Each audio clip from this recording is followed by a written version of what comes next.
Warning, the following video will contain spoilers for an episode of Miraculous Ladybug Season 2. If you want my recommendation, watch the episode I am watching before continuing on with this video. But if you don't care about spoilers, then just sit back and enjoy. Alright, later Volpe.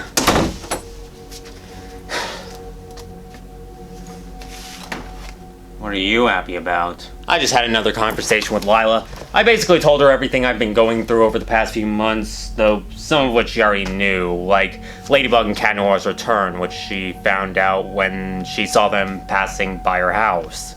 Did they attack her at all? Surprisingly, no. I could only assume that Ladybug didn't see much value in dealing with her. Really now. Though she did tell me she was coming to Georgia pretty soon, which... oh my god. I can't believe it. She's finally making her way here. Oh my god. I mean, I can only assume she's going to swindle people out of their money or lie her way to the mayor's bank to get some tickets, but I don't care. I finally get to see my Fox Queen. Is something wrong? Oh, nothing at all. You have any idea who could have made these? Now that you mention it, I really don't know. I know someone could be working for them, I just don't know who. Maybe it's the Riddler. Didn't he say the duo dealt with him? Yeah, but this could probably be part of his revenge plan for you. I think he already got his revenge from that Shakira interpolation. Hey, at least it ain't as bad as what the Black Eyed Peas did to her. Ouch. I know. So, why not ask him the next time he invades your channel? Because he's a nuisance who tried to prove... Got another review to do. Have Rita inspect the head, and I'll see you later. See ya! That was a close one.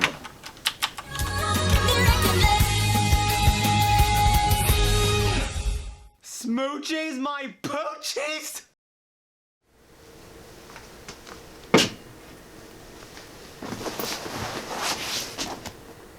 Hello everybody and welcome back to my Miraculous Marathon and happy Valentine's Day! I'm sorry, I've been playing too much Skullgirls with my friend Zeno. But hey, at least there's no such thing as Misfortune's Day. I already have one pun-loving cat in my life, I do not need another! So for the special occasion, we're covering this episode, which I freaking love. I already said this in my nutshell video, but this is one of my favorites. But why exactly? Well, allow me to explain as we have a look at episode 13, Zombizou. So we open our episode at Francois Dupont, where Marinette joins up with the rest of the class to show off their gifts for Miss Boustier's birthday. I already brought her up in my Dark Cupid review, but it's here where she gets the full spotlight. And they really play up how much of a saint this woman is, even showing us flashbacks to her helping out the students, like giving them breathing classes, settling differences, I don't know what's going on here, and having them perform compliment exercises. Compare this to Miss Mendeleev. Leave this to the adult. Chloe, sit down. This is a group presentation, not pairs. Deal with it. Yeah, I think you get the point. Today, Rose, you seem less annoying. Okay, despite that backhanded compliment, I kinda have to agree. It does sound like Reba Burr's at least trying to sound more angelic in this episode. It's still a bit squeaky, but hey, at least she's getting there. And speaking of Reba, there's another cast change. This time... It's not her fault, okay? Chloe just doesn't like birthdays. She never remembers them. With Sabrina. Mary of Harrington did voice her in Despair Bear, but from Zombizou onward, she is now voiced by Cassandra Lee Morris, who you might recognize as... No, I don't want to go to bed! From Persona 5. And honestly, I am just so used to Mariev's voice that hearing Sabrina sound like this just feels off to me. I don't think it's bad whatsoever. I think Cassandra does a fine enough job. It just takes some getting used to. Back to the episode, as Sabrina said earlier, Chloe forgot a present this time. Much like every single other time. This girl's got no heart. Look who's talking. Okay, that was a stretch. Though Chloe justifies what Marinette says, I can't believe that I didn't throw up while saying that. And decides to do something to her gift, which is a cosmetics bag with one of the first things Miss Bustier taught her students when they first met, and some lipstick that totally won't be important later. And what does she decide to do? Basically a bit of vandalism. Okay, it's not really the worst thing Chloe has done, but I can imagine that Miss Bustier isn't really going to like. Well, I think this present is wonderful. Then I'll be able to think of both of you every time I use it. Okay, first off, why would you want to think of Chloe? And second, where can I get your level of patience and kindness? Because I could really use that right about now. And so could everyone else, for that matter. At least half the city has gotten akumatized because of her. How much did they pay you to say that? But Miss Bustier doesn't want any defamation, even with the person who deserves it, and asks Marinette to speak with her, possibly to deliver a punishment, which leaves her angry enough for me to want to stick my head in an ice maker. And that leaves Hawkmoth a great opportunity to send an Akuma to... Okay, time to panic. We have trouble too, everybody! The spy boy's about to be akumatized! Make sure you lock up your doors because she's gonna eat your whole family and laugh in your faces! Okay, that's not entirely the case. She's not really punishing her, just telling her she needs to set a good example as class representative and try to forgive Chloe. She hasn't learned. There are much worse people in Paris right now than Chloe Bourgeois. Well, she's not wrong. One of them is running the city. Another is standing right in front of her. This causes the Akuma to fly away from Marinette, but when Miss Bustier notices it, she actually tries to protect Mary. That's a first. I won't let you evilize one of my students! How's that working out for you? It ends up possessing her lipstick, and despite her best efforts to resist the Akuma, that's a first. She caves in, becomes fully akumatized, and turns into Zombizou. So we can pin the blame on Marinette for this? Okay, to be fair on her, Chloe was the one who vandalized the cosmetics bag and provoked her. So I really can't say Marinette was the root cause of the Akuma. But considering she caved into anger and brought out the Akuma, she still has some involvement. And while we're on Zombizou, holy crap, this villain. On paper, this is a villain I should be disregarding, like Captain Hardrock. I mean, all she wants to do is spread the love to everyone, including Chloe, by blowing floating kisses that turn people into smooching zombies that no amount of restraining orders or no means knows will ever be able to stop. And you thought the Smoochies in Mario Galaxy 2 were horrifying.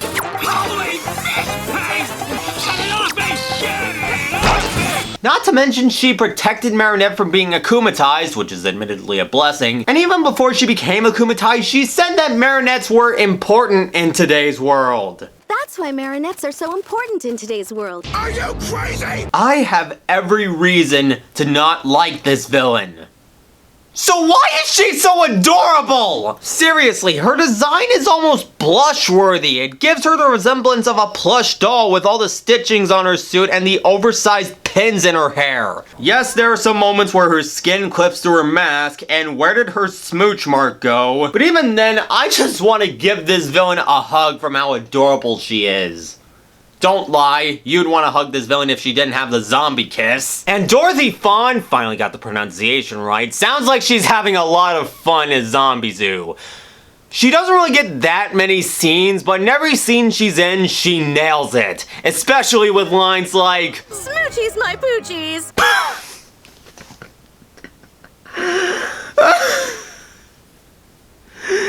Smoochies, my poochies?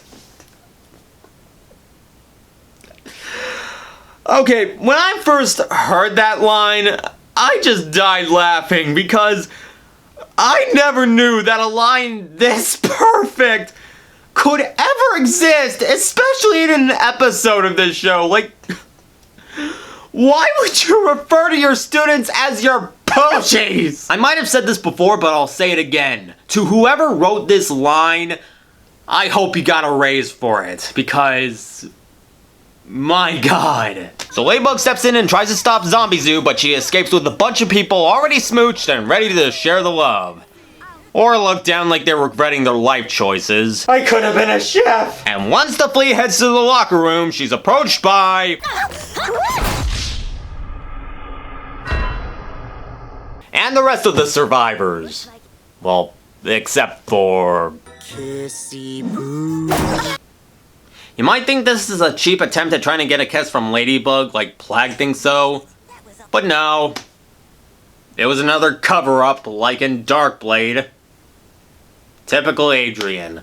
Moron by most of the time, genius by Akuma attack. Adrian transforms and meets up with the rest of the survivors, who just now had enough of Chloe and want to sacrifice her just to give them what they want. But Ladybug tells them that she doesn't deserve to be hit, or kissed, any more than them.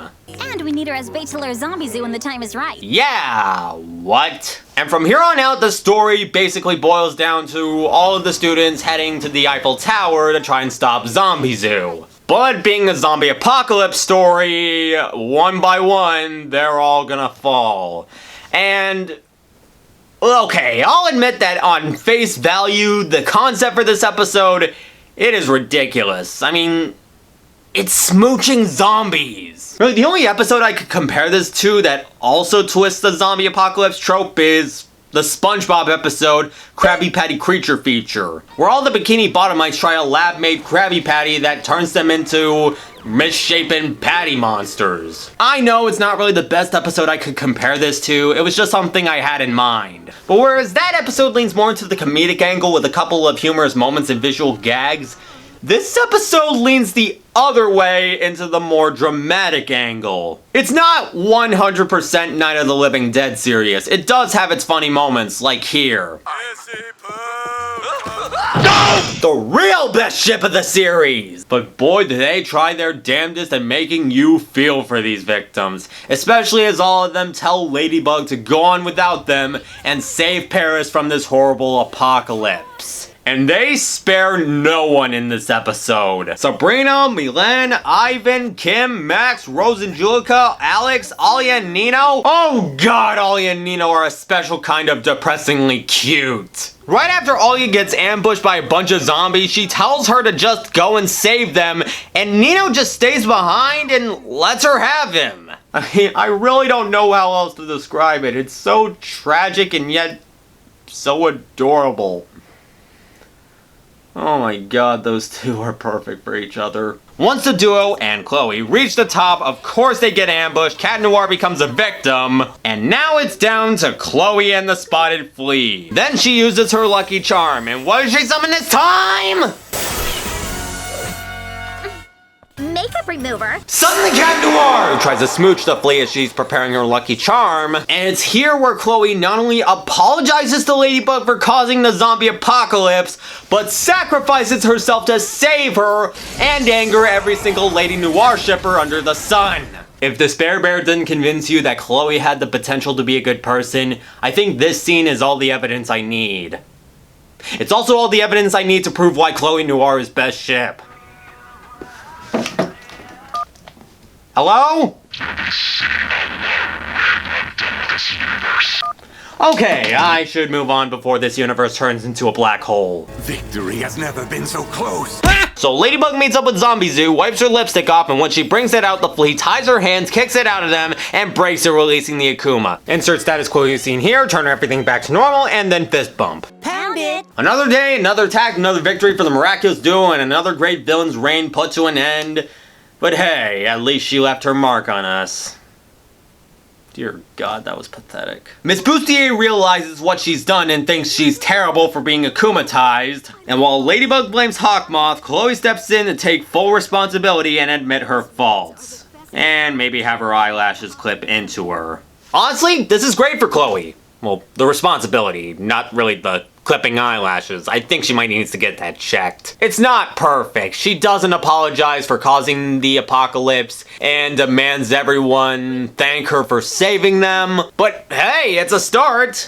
And hey, she even gives Miss Bustier a gift at the very end. Honestly, this gives me a lot of hope for Chloe. Maybe with a bit more time and guidance, she could become a much better person. Maybe even a great superheroine. Why do I feel invalidated? So that was Zombizou. How's it hold up? Dear God, I love this episode. This is an episode and concept that on paper shouldn't work, and yet by some odd miracle, it does. I could argue that a Smoochie zombie apocalypse that is sort of taken seriously could spell disaster, but the way it was written, it never really comes off as melodramatic. It kind of makes you forget how ridiculous of a concept this is, and again, you feel for these characters as they get zombified. Need I mention Alia and Nino again? Not to mention, Zombizou is just an adorable sweetheart, zombie kiss notwithstanding. And I thought I was gonna have to disregard this villain due to her wanting to spread the love, unlike other villains, but her adorable design and personality just make it really hard for me to do so. Smoochies, my poochies. And that line made it impossible for me to do so. And Chloe sacrificing herself, taking responsibility, and apologizing, mostly, is probably one of the best moments in this season, maybe the entire series. Again, she's not there yet, but it's still quite the development for Chloe given what she's done before, even in this episode. This episode is such a weird twist on the whole zombie apocalypse scenario, but its execution, its villain, and Chloe's development help make this easily one of my top 3 favorite episodes of Season 2. I'm not even kidding. There's not much else I can say other than go and watch it. It's adorable, it's ridiculous, it's got all the ships you can ask for, and one you wish to burn. It's a pleasant surprise from this season, and it's worth every minute of your time. And Miss Bustier, I'm sorry that Marinette brought out the Akuma and led you to being akumatized. Though, again, I really can't fully blame her. It was Chloe's fault, and she apologized to you for that. Well, this was pointless. So next time on the Miraculous Marathon, we're going under the sea with Siren. That sounded corny, and I don't care. Until then, this is ASLB, and I've got nothing else to say other than have a great life, stay miraculous, spread the love, and see ya.